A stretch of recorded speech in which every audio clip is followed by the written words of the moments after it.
mande jo aya matuna oi mananti ana aro kapulang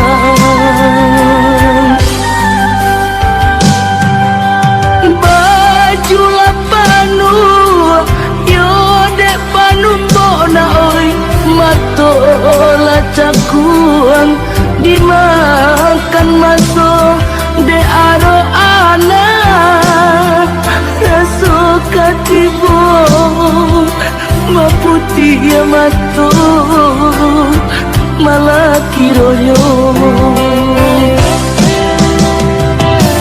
oi nak kandung pulang lana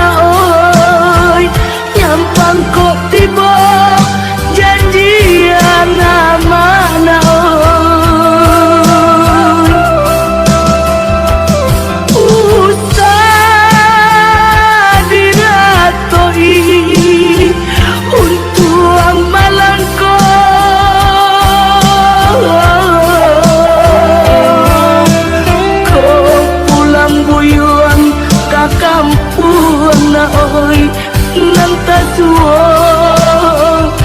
Nantasuo pusaro panisan tidur oi nantasuo na oi pusaro panisan tidur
matola cakuang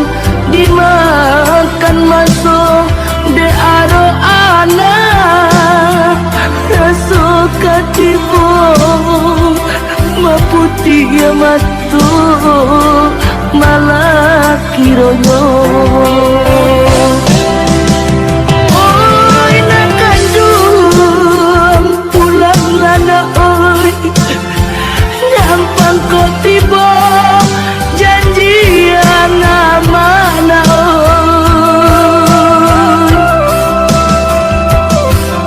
usah diratoi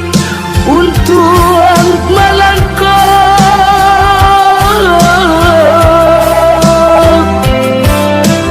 kau pulang buyuan ke kampung na oi nantasuo pusaro panisan tidur oi nantasuo na oi pusaro panisan tidur